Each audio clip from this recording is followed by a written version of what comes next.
पहलवानों को, हम मल्लयुद्ध के विजेताओं को, हम ताकतवर लोगों को उन्होंने हमको नीचता दिखा करके हमको घृणित किया। पहले केवट बना के रामायण के माध्यम से उन्होंने हमको पैर धुला करके पानी पिला करके हमारी ताकत को क्षीण करने का काम किया। कि बाबा साहब जो मनुष्य दहन किए हैं, तो बहुत सारे लोगों को ऐसा लगता है कि वो किताब का दहन किया है। वो किताब का दहन नहीं किया है, वो एक कानून का दहन किया है। जो कानून तो था, विधान तो था, लेकिन संविधान नहीं था। मनुस्मृति में ब्राह्मणी व्यवस्था का विधान था, बराबर का विधान नहीं था। ये हमारे देश के बहुजन मूल निवासी समाज के लोग ये जान लें कि ये जो सत्ता है, जो संसद में बैठे सांसद और विधायक जान लें, आगे आने वाले समय में कभी भी ये लोग संसद का खात्मा कर सकते हैं और धर्म के नाम से राज करेंगे। कि क्या मैं सदन में बैठ करके नेतृत्व जो समाज का करने आए हैं, कल की पीढ़ियों को गुलाम बनाने के लिए, जो आपके ही बेटा आपके अपने घर में फोटो लगाएगा और जूता मारने में शर्म नहीं करेगा कि मेरे बाप ने मेरे संविधान को खत्म करने के काम। साथियों, हमारे साथ हैं डॉक्टर रघुनंदन निषाद उर्फ मल्लाह। इनके पहले सर का जो परिचय मैंने दिया, मल्लाह लगाने के पीछे कारण क्या था? जी, ये आपका सवाल ये कह सकते हैं कि शायद किसी चैनल वाले ने, किसी मीडिया ने मेरे को पहली बार सवाल किया हुआ, और एक बहुत महत्वपूर्ण सवाल है। मल्ला लगाने का जरूरत क्या है जब आपने निषाद लगा दिया? आपके अनुसार निषाद और मल्ला एक ही जाति है, और हम उर्फ लगा के दो लिख रहे हैं और जाति को मिटाने की बात कर रहे हैं, और जाति लगा रहे हैं, और हम जाति लगा रहे हैं। आपका सवाल क्या हुआ है, मैं आपको बहुत बहुत धन्यवाद आपको दूंगा इस सवाल करने के लिए। देखिए, मेरी जाति जो है, पहले तो जातियां थी नहीं। मैं मल्लाह शब्द से आता हूँ। मल्लाह का अर्थ होता है मल्ल युद्ध के विजेता। मल्ल युद्ध के विजेता कौन हुआ करते थे? जो जल और थल यानी पानी और जमीन की सतह पर जहां भी लड़ाई का क्षेत्र होता था, वो जो लड़ते थे, मल्लयुद्ध जो होता था, उस पर विजय पाने वाले ऐसा एक पहलवानों का, ऐसा एक ताकतवर लोगों का यूनियन था, ऐसा एक संगठन था जो मल्लाह कहलाता था। इससे विदेशियों को बहुत ज्यादा बड़े पैमाने पर, राजा महाराजाओं को भी कह ले, बड़े पैमाने में भयभीत होना पड़ता था। तो जो मल्लाह शब्द है वो ताकतवर शब्द है। वो सामने के लोगों को भयभीत करना ही नहीं, बल्कि ये कह लो उनकी आधी ताकत मल्लाह से ही जाता है। उन्हें पता है दुश्मनों को कि मल्लाह की क्रांति, मल्लाह की ताकत, मल्लयुद्ध की हालात क्या होती है, महामल्लयुद्ध में कौन जा सकता है, ये उन्हें मालूम है। अब ब्राह्मणाइजेशन करने के लिए ब्राह्मणों ने क्या किया?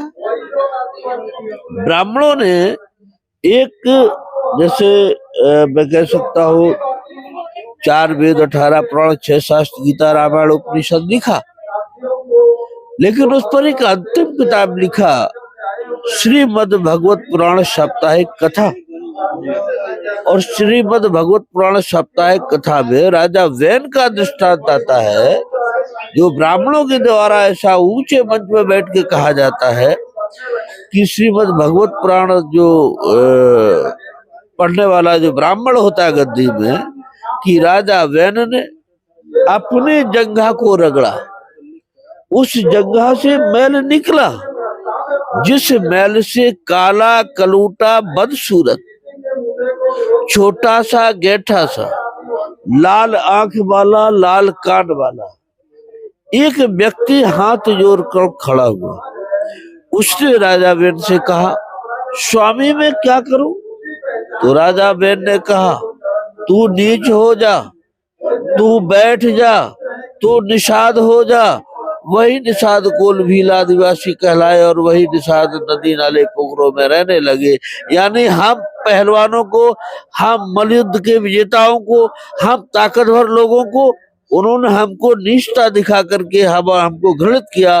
पहले केवट बना के रामायण के माध्यम से उन्होंने हमको पैर धुला करके पानी पिला करके हमारी ताकत को क्षीण करने का काम किया। फिर भी उन्होंने देखा कि अभी भी इन पर ताकत बन रही बची हुई है, इनकी पीढ़ियों की ताकत घट नहीं रही है, तो उन्होंने जय निषाद का नारा तो लगवा दिया, लेकिन हमको घृणित बना करके हमारी ताकत को विलुप्त करने का काम किया। तो मैं निषाद इसलिए लिखता हूँ कि जिन लोगों को उन्होंने निषाद, जय निषाद राज का नारा लगवा रहे हैं, जिन लोगों को निषाद नाम का पॉइजन पिला दिया है, तो वो भाई मेरे ये जाने कि ये निषाद है तो मेरा है, और ये भी जाने ये मल्लाह क्यों लिखता है। तो मैं मल्लाह हूँ और मैं ताकतवर हूँ, क्रांतिकारी हूँ। मैं वो क्रांतिकारी हूँ जो हमारी सदियों से हमारे पुरखों ने हमारी विरासत में जो मलयुद्ध के विजेता रहे, मैं उनका जिन्स हूँ, उनका खून हूँ। वो हमारे वंशज की ताकत हमारे अंदर है और आपके अंदर भी वो ताकत होना चाहिए। आपको भी मल्लाह लिखना चाहिए। मैं ये बात आप सबको बताना चाहता हूँ। आपने मुझसे ये बात पूछा, मैं आपका बहुत बहुत धन्यवाद देता हूँ, जिससे आपके चैनल के माध्यम से शायद निषाद समाज को, केवट समाज को, कश्यप समाज को, वृद्ध समाज को, माझी, मझवार, कोल भील आदिवासी समाज को, यहाँ तक कि 665 जातियां जो आती है, मल्लाहों की उपजातियां है, उन सभी जातियों के लिए आह्वान करता हूँ कि मल्लाह शब्द को मत भूलिएगा, मल्लाह की ताकत को पहचानिएगा। ये ताकत आपकी सदैव आपके आगे के लिए, आपकी पीढ़ियों के लिए एक बेहतर होगी। बस मैं इस बारे में इतना ही बस। साथियों, आपने देखा कि सर ने जो मल्लाह टाइटल लगाते हैं, उन्होंने साफ तौर पर बताया कि इसका इतिहास है वो बहुत पुराना है और आज को वर्तमान में निषाद ऐसे तमाम सरनेम लगाए जाते हैं।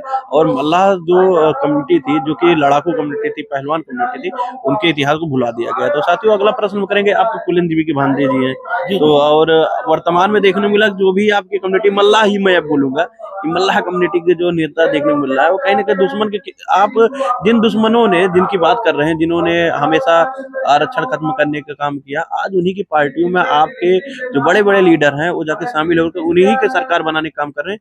जो इस देश में ये उनकी पार्टियों द्वारा ये बोला जा रहा है कि संविधान को हम बदल देंगे, संविधान को खत्म कर देंगे। तो उस पर आपका क्या स्टैंड है?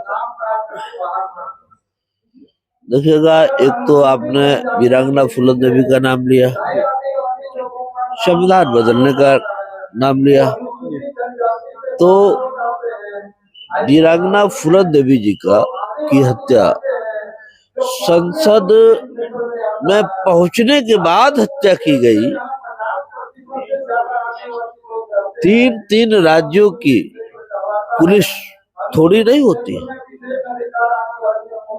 डीजीपी, आईजी, डीआईजी, एसपी, थानेदार, पुलिस, पीएससी, बहुत सारा बल, फोर्स बल लगी रही, लेकिन उनको नहीं, उनकी हत्या नहीं हो पाई। लेकिन जब सुरक्षित जगह संसद में पहुंची तब वहां हत्या की गई। तो कुल मिला के इसके पे षड्यंत्र है कि कहीं ना कहीं मैसेज दिया गया। मैं वही बात करना चाह रहा हूँ कि वो जो षड्यंत्र रचा गया, उनका हत्या करने का जो एक प्रोग्राम है, उसको अगर सही ढंग से आप देखेंगे तो वो एक ऐसी हत्या की गई है। उन लोगों को ये मालूम था कि जितने भी क्रांतिकारी लोग आए हैं वो देश और समाज के हित कर रहे हैं। उन्होंने समाज और देश के लिए लड़ा है, कुरीतियों के खिलाफ लड़ाई लड़ी है, मजलूमों के खिलाफ लड़ाई लड़ी है। तब वो जो जाके उन्होंने हथियार उठाए हैं, तब उन्होंने लड़ाई लड़ी है, तब उन्होंने बगावत किया है। वो चाहे वो एकलव्य रहे हो, चाहे बिरसा मुंडा रहे हो, चाहे वीरांगना फूलन रहे हो, या और भी किसी क्रांतिकारी को, वीरांगनाओं को ले लीजिएगा, तो वो सभी के सभी लोगों ने तभी बगावत किया होगा, अन्याय के खिलाफ लड़ाई लड़ी। अगर ये लोग इतनी जल्दी उन लोगों को समझ में आ गया कि छूटने को यानी इनकी रिहाई जैसे ही 94 में होती है और 96 में ये संसद बन जाती है, तो छूटने के तुरंत बाद संसद बनते हैं, दो बार संसद बनते हैं।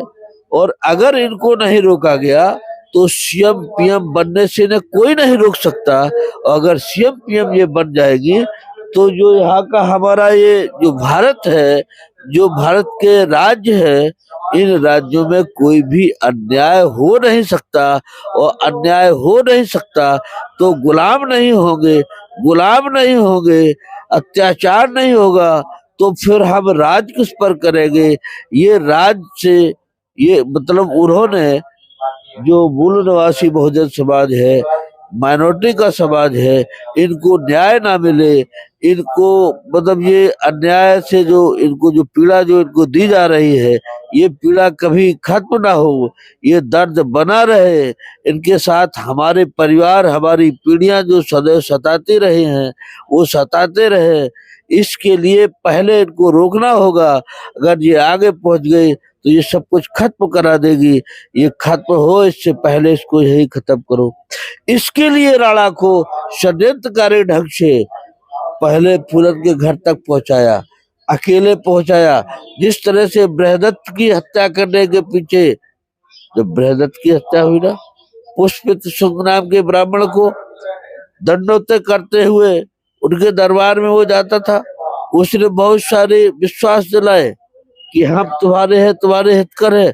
उसके बाद उसकी हत्या की, जैसे उसको पावर मिला हत्या कर दिया।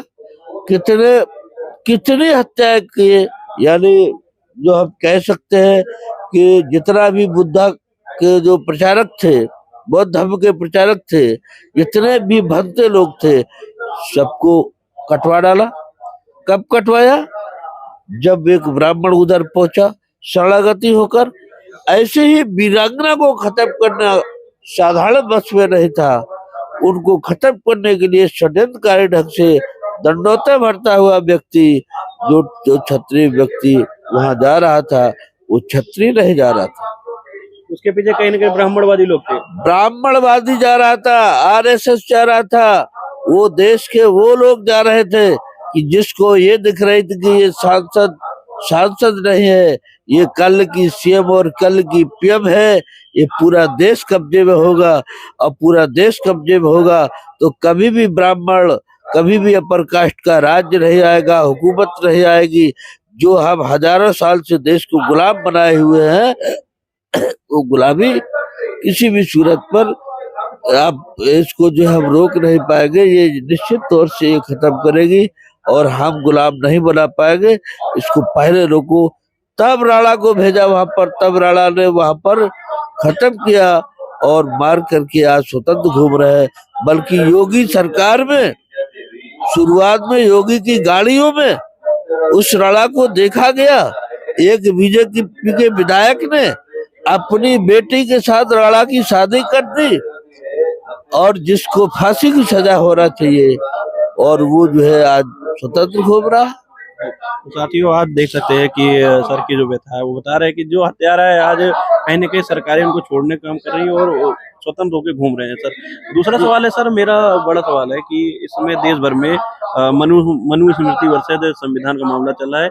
अभी 25 दिसंबर को मनुस्मृति दहन दिवस है, उसको लेकर आप लोगों की क्या तैयारी है और किस बड़े पैमाने पर लोग मनुस्मृति दहन के लिए तैयार है? देखिएगा, मैं ये कहूँगा कि मीडिया वाले अच्छे तो होते हैं, लेकिन कभी कभार ऐसे सवाल करते हैं कि जिन सवालों का जवाब देना खतरों से खाली नहीं होता है। हालांकि आप ये समझ लीजिएगा कि हम खतरों से नहीं डरते।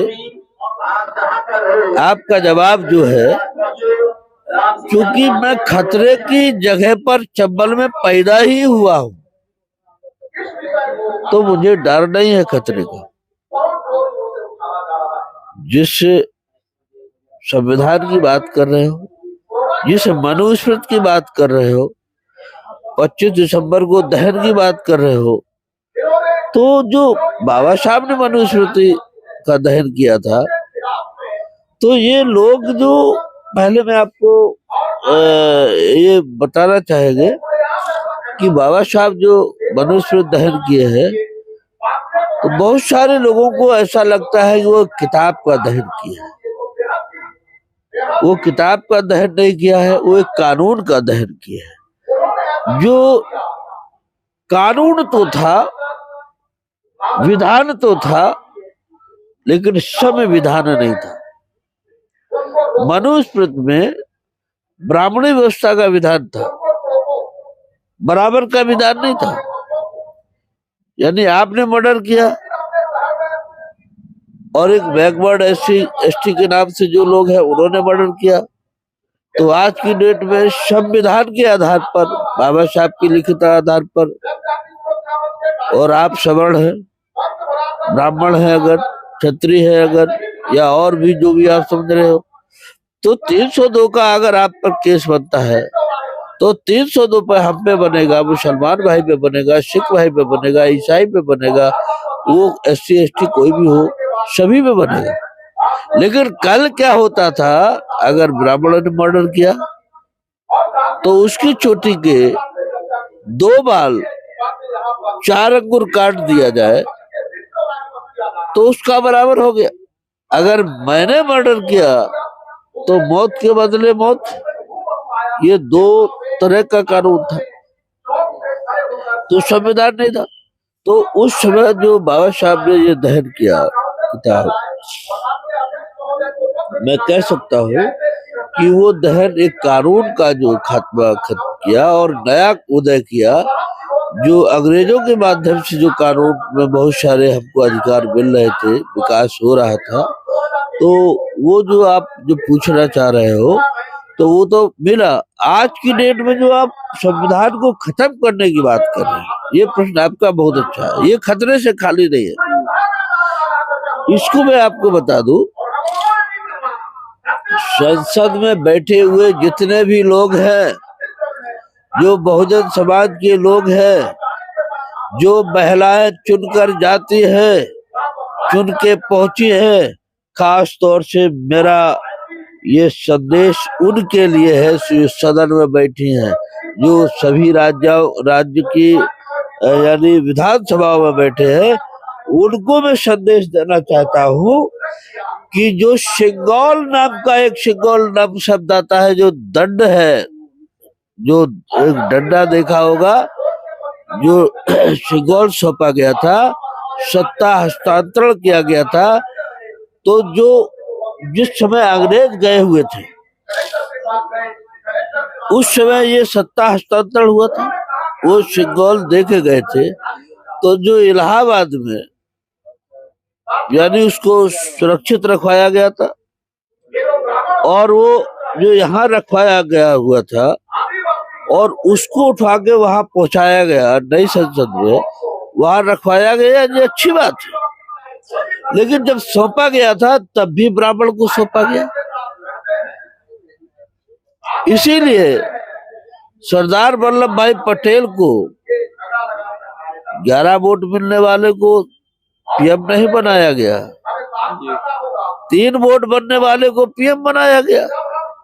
तो अभी उधर ये मामला जो आया, चूंकि सिंगौल मिला था 3 वोट वाले को सौंपा गया था, अभी जो सिंगौल को सौंपा गया, तो भारत का एक भी सांसद, एक भी सम्मानित नेतृत्व करने वाले, प्रतिनिधित्व करने वाले समाज के लोगों को नई सदन में जाने की इजाजत नहीं दी गई। धर्म संसद, यहाँ पर देश में 2 तरह की संसद चलती है। आपका सवाल बड़ा है थोड़ा सा, मेरे को ये बात इसलिए रखना पड़ रहा है। देश में 2 तरह की संसद चलती है, एक धर्म संसद चलती है और दूसरा जो है लोकतांत्रिक संसद चलती है।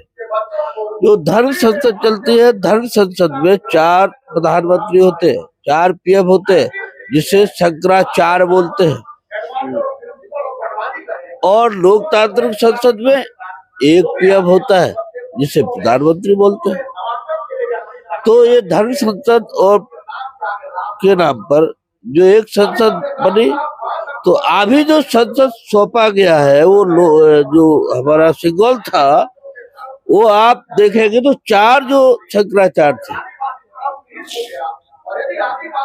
उनके मठों के जो मठाधीश गए थे, यानी सभी के सभी संत लोग गए थे, सभी के सभी शंकराचार्य या क्या कह सकते हैं उनको, जो इनके जो होते हैं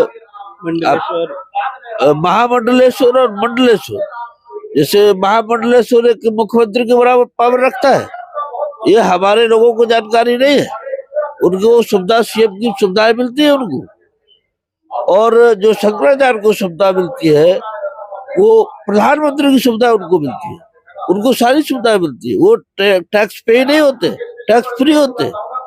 तो इस तरह की जो सुविधा है, तो अभी सिंगल दिया गया वो उनको सौंपा गया, यानी लोकतांत्रिक जो संसद है वो संसद में संसद नहीं है, वो संसद जो चल रही है, मैं बताना चाह रहा हूँ, वो धर्म संसद को सौंप दिया गया है।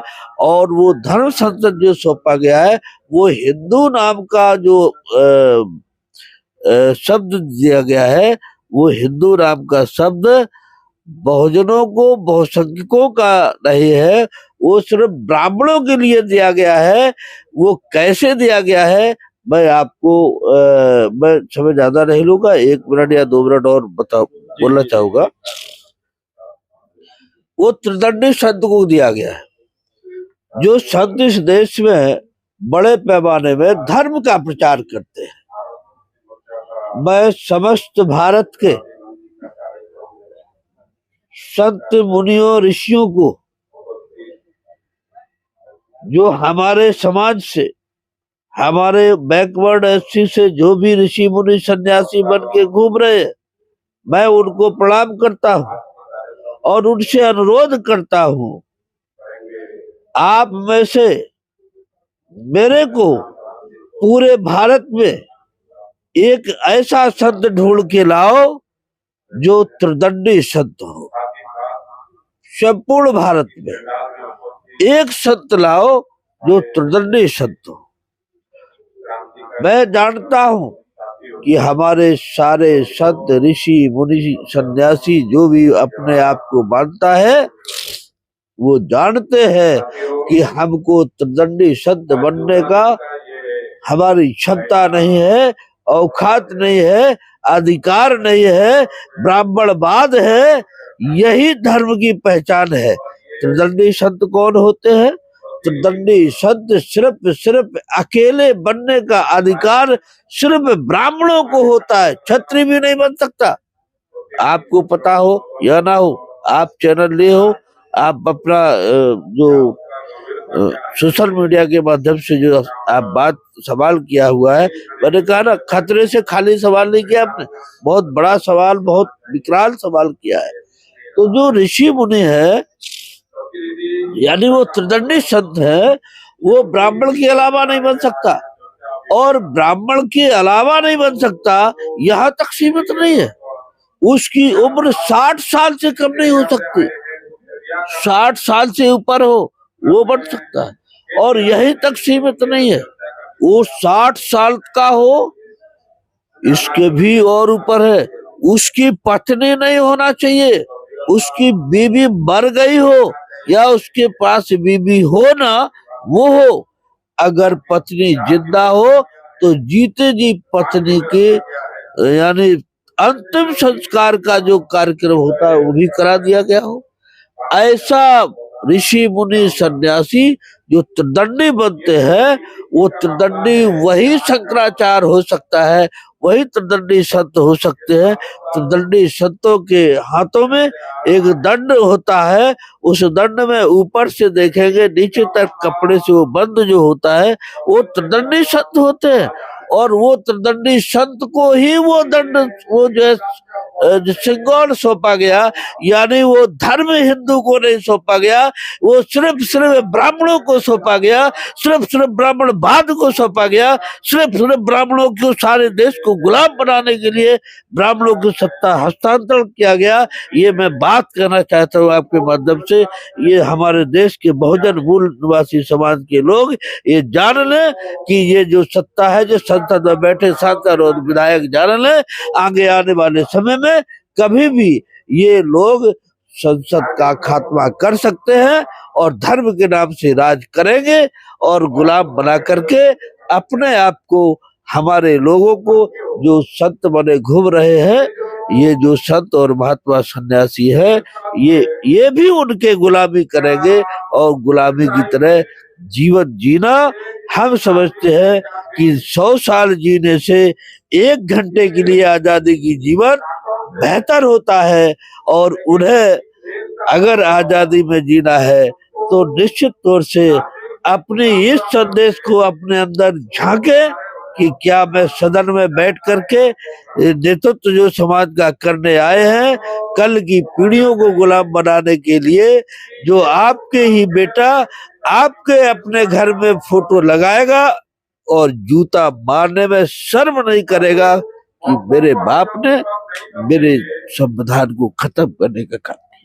बहुत बहुत धन्यवाद साथियों, बहुत ही डीपली नॉलेज सर ने दिया और बातचीत के दौरान सर ने जो कहा उस पर आप लोग विचार करिए, विमर्श करिए और अपनी जो राय है कमेंट बॉक्स में जरूर दीजिए। वीडियो अच्छा लगा वीडियो चैनल सब्सक्राइब नहीं कर सर। बहुत बहुत धन्यवाद।